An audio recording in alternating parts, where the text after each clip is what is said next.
Shabbat Shalom. The title of this week's drash would be considered Maybe.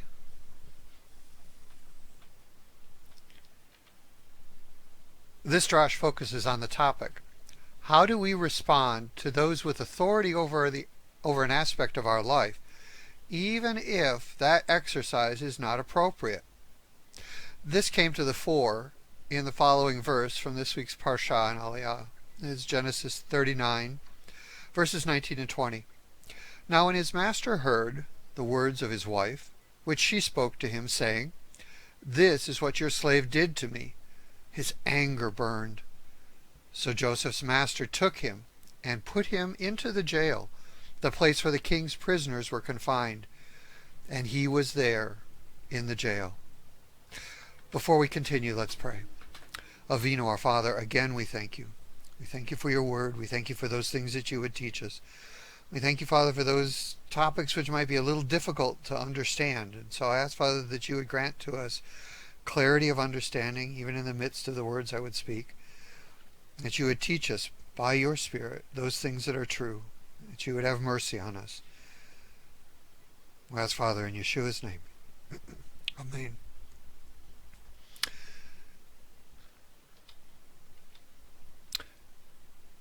There are some folks who have legitimate, God-given authority over our lives, family, civil government, and congregational leadership. And each of these has a very specific sphere of authority. Basically, that sphere is delimited or bounded by the commands that God has placed on them. To a great degree, these spheres are non-overlapping. Only when and where an emergency exists does an agency have a God-given right or even responsibility to overstep its normal bounds. For example, civil government has no right to dictate who and how we worship. But if there is a legitimate need, say, Chaz v'Shalom, we wanted to perform human sacrifice, then the government, probably the boys in blue, would need to step in and save the life of that sacrificial victim. Now, if we persisted in life-endangering activities, then the civil government would need to step in and stop us. Note Jim Jones and his Kool-Aid. If you don't remember, Jim Jones was a charismatic cult leader who took his cult following to Guyana in South America and there gave them cyanide-laced Kool-Aid, killing almost 1,000 people. He was a very sick person. But for the most part, each authority, in response to the commands that Adonai has placed upon them, exercises the least control that they need to fulfill the commands. Now, there are other folks who have no authority over our lives, but do have power. And it's often the same type of power that God-ordained authorities possess. The policemen have firearms, and here this little thief or robber has a firearm. And the thief may use that to steal from us. They have no authority to do this, but they have the power. Now, our response to both of these agencies is very different. To those with authority, especially when exercising it as they are commanded, we are to submit willfully. Let me read for you 4 classic passages. This Romans passage speaks mostly to civil authorities, but Paul uses the overarching principle that all authority is from God and established by God. This is Romans 13, verses 1 to 7. Every person is to be in subjection to the governing authorities, for there is no authority except from God, and those who exist are established by God. Therefore, whoever resists authority has opposed the ordinance of God, and they who have opposed will receive condemnation upon themselves. For rulers are not a cause of fear for good behavior, but for evil. Do you want to have fear of authority? Do what is good, and you will have praise from the same. For it is a minister of God to you for good. But if you do what is evil, be afraid, for it does not bear the sword for nothing. It is a minister of God, an avenger who brings wrath on the one who practices evil. Therefore it is necessary to be in subjection, not only because of wrath, but also for conscience sake. For because of this you also pay taxes. For rulers are servants of God, devoting themselves to this very thing. Render to all what is due to them. Tax to whom tax is due, custom to whom custom, fear to whom fear, honor to whom honor. Second passage. In Hebrews, the author is speaking primarily of congregational leaders. Hebrews 13, verse 17. Obey your leaders and submit to them, for they keep watch over your souls as those who will give an account. Let them do this with joy and not with grief, for this would be unprofitable for you. Slightly different translation there that you were reading. A third one now from Paul, and again in his letter to Titus, reiterates this submission and fully honoring those whom you submit to. Titus 3, 1 and 2. Remind them to be subject to rulers, to authorities, to be obedient, to be ready for every good deed, to malign no one, to be peaceable, gentle, showing every consideration for all men. And finally, Peter, in concert with Paul, again speaks to the submission to human authority. 1 Peter chapter 2, verses 13 to 17. Submit yourselves for the Lord's sake to every human institution, whether to a king as the one in authority, or to governors as sent by him for the punishment of evildoers and the praise of those who do right. For such is the will of God, that by doing right you may silence the ignorance of foolish men. Act as free men, and do not use your freedom as a covering for evil, but use it as bondslaves of God. Honor all people, love the brotherhood, fear God, honor the king.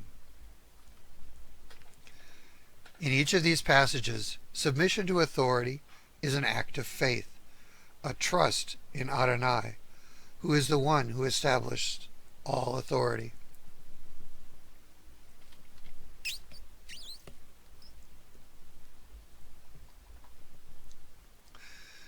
Now, to those with authority, but when they are outside of their bounds, we still submit.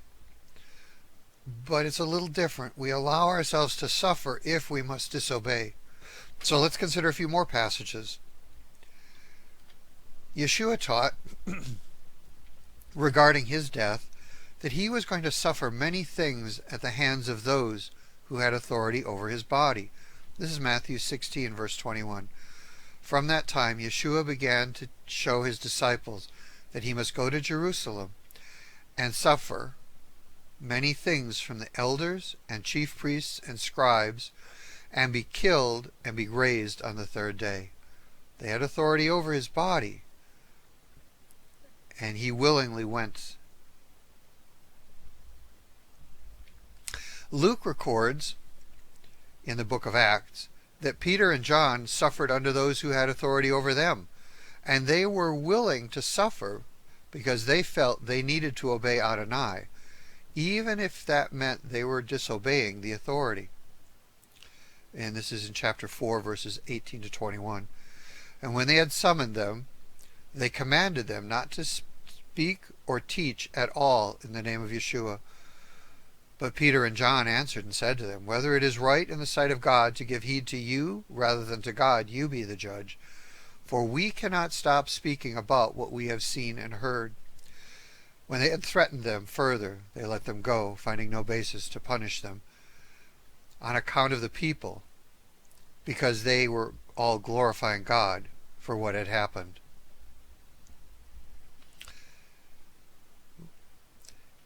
Next, Peter writes two passages. In the first, he records that it is a credit for us, or to us, if we do right, even though disobeying the authorities, and suffer at the hands of the authorities. 1 Peter chapter 2, verses 20 and 21. For what credit is there if, when you sin and are harshly treated, you endure it with patience? But if when you do what is right and suffer for it, you patiently endure it, this finds favor with God. For you have been called for this purpose, since Messiah also suffered for you, leaving you an example for you to follow in his footsteps. In the second passage Peter has for us, Peter again likens our suffering to that of Messiah.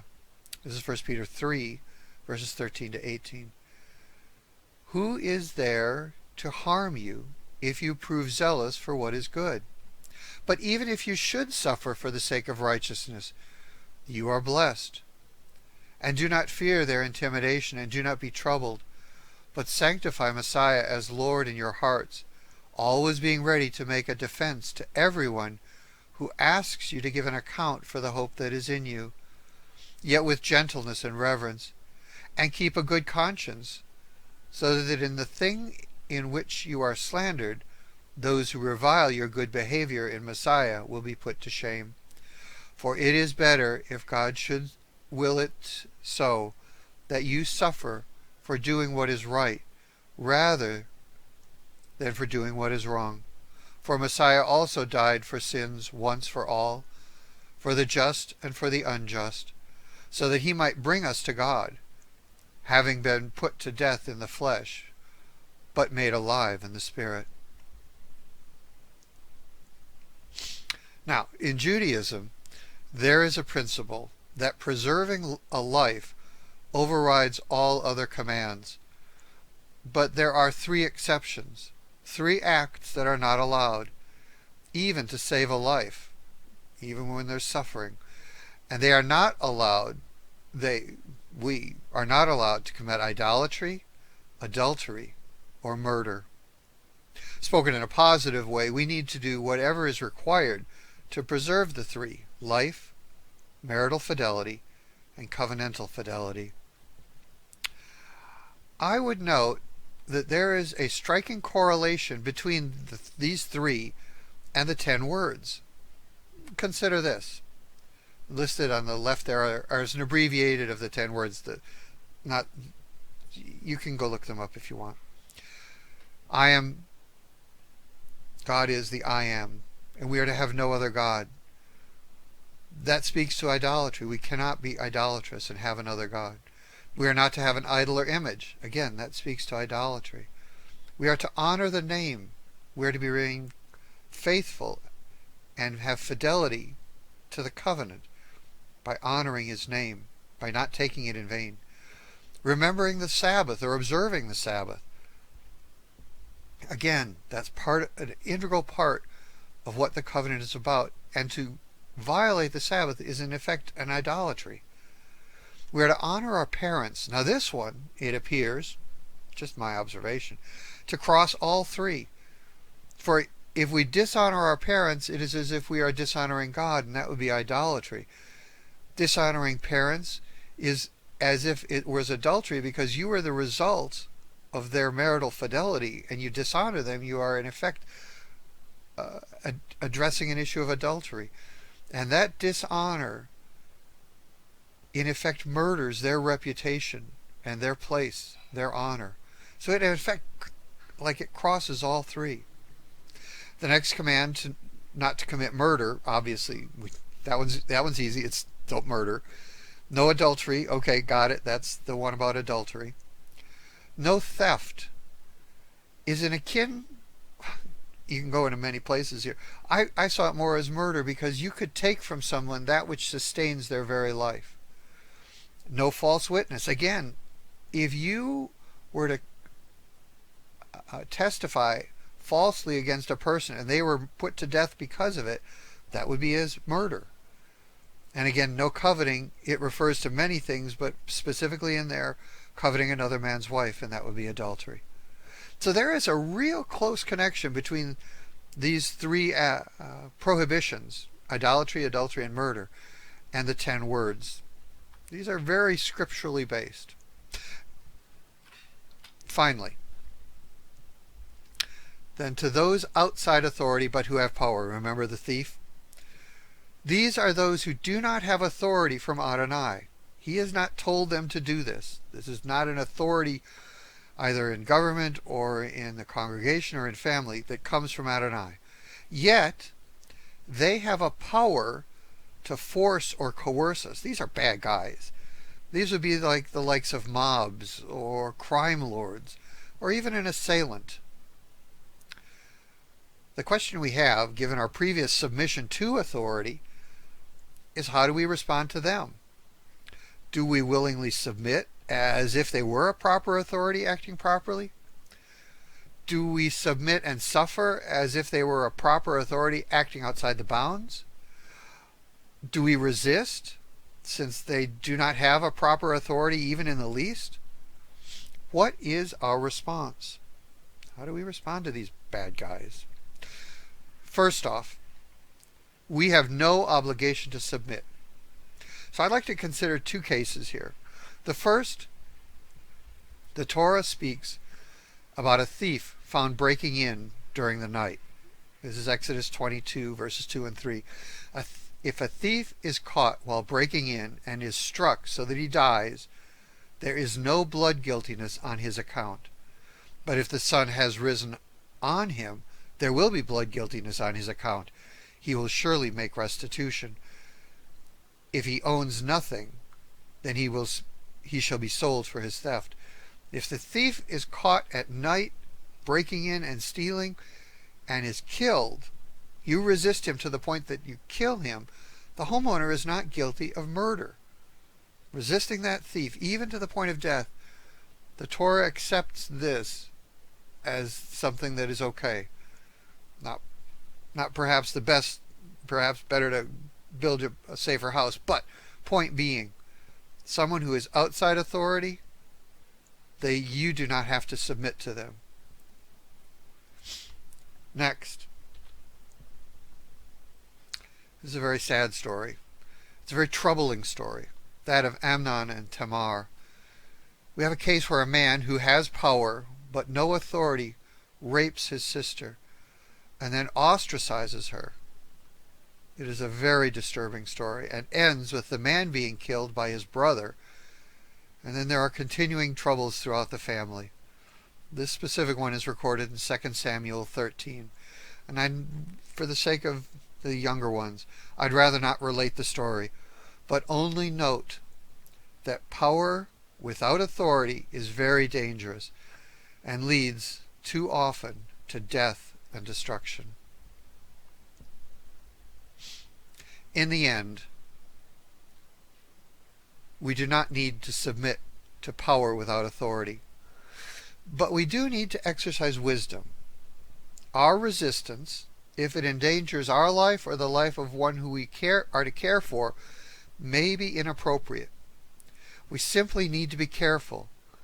As Messiah said, shrewd as serpents, innocent as doves. Resist, yes, but show wisdom. Be careful in what you're doing. Unfortunately, life is always not an easy yes or no. It is too often varying degrees of maybe, where we can dig deeper into an issue and find the yes or no. Okay, that's good. Then we know what to do exactly. Excuse me. Where we can't get that separation, where we can't find that division and decide if it's yes or no, we need to figure out how to handle those situations. These maybe situations are those where someone in authority is misusing that authority to force us to violate our conscience or some aspect of Adonai's Torah, or take from us something that is rightly ours.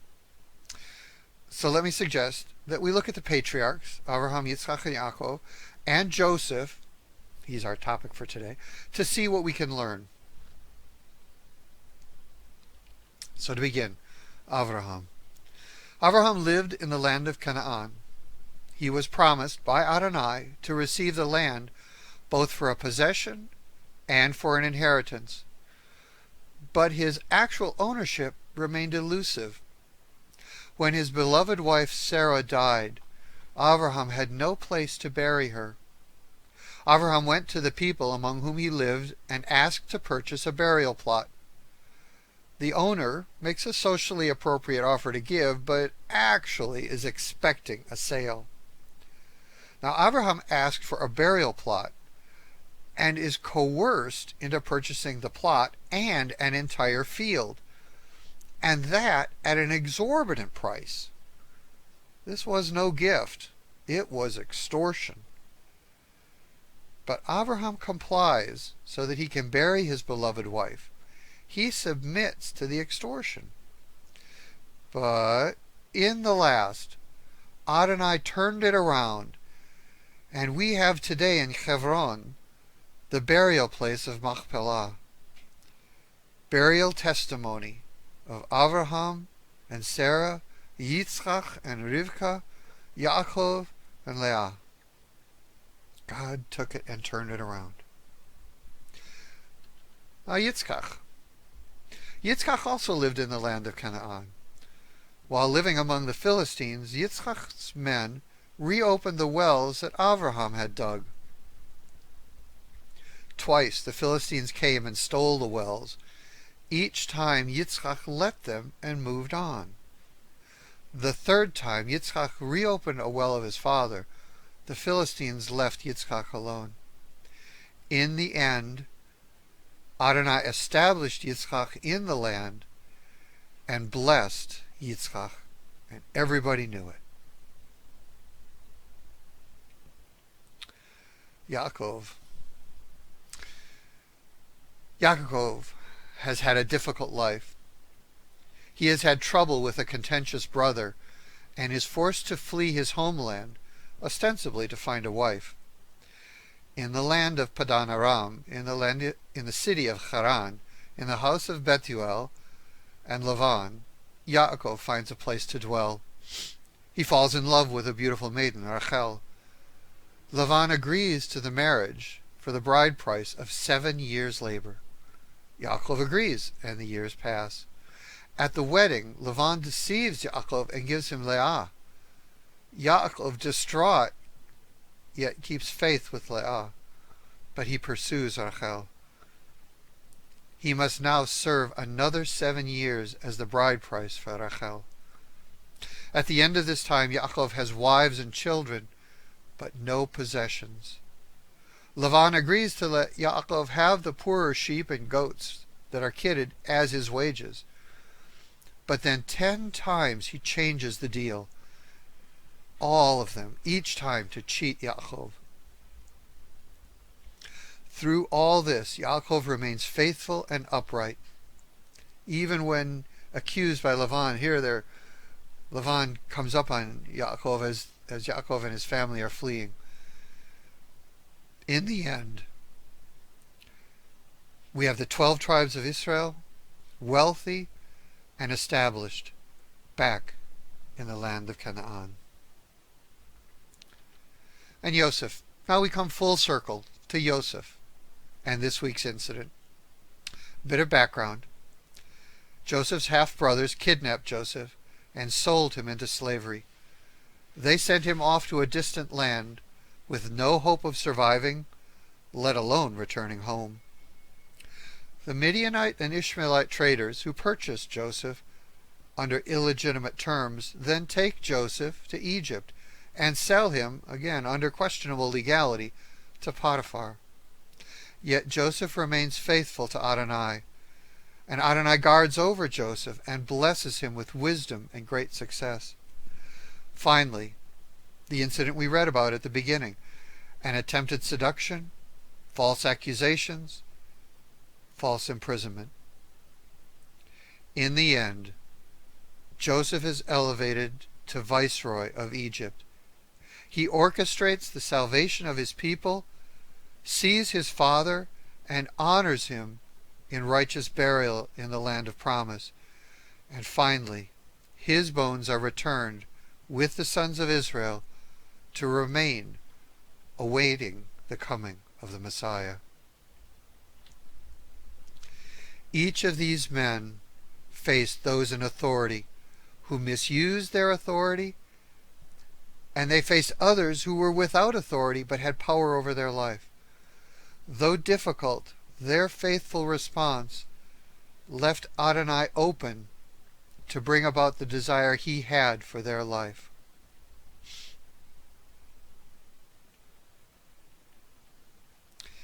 In the issues of life, how we respond to situations with others. Some are easily yes.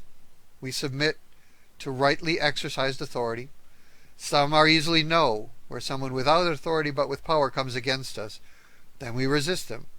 Don't forget the use of wisdom. But in the maybe areas, where authority exists but where it is not being exercised correctly, how do we respond? How do we act? Joseph and the patriarchs, I think, would say to us, by their conduct, Adonai remains the great king. Everything is in his hands.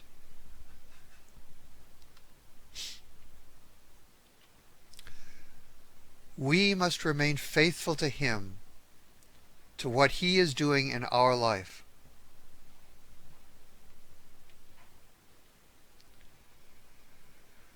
We need to seek his face. Circumstances will almost always be deceptive. Only Adonai is always true. And we need to persevere. Remember the teaching of Messiah? This is in Luke chapter 18, verses 1 to 8. Now he was telling them a parable to show that at all times they ought to pray and not to lose heart, saying, in a certain city there was a judge who did not fear God and did not respect man. There was a widow in that city, and she kept coming to him, saying, give me legal protection from my opponent. For a while he was unwilling, but afterward he said to himself, even though I do not fear God nor respect man, yet because this widow bothers me, I will give her legal protection. Otherwise, by continually coming, she wear me out. And the Lord said, hear what the unrighteous judge said.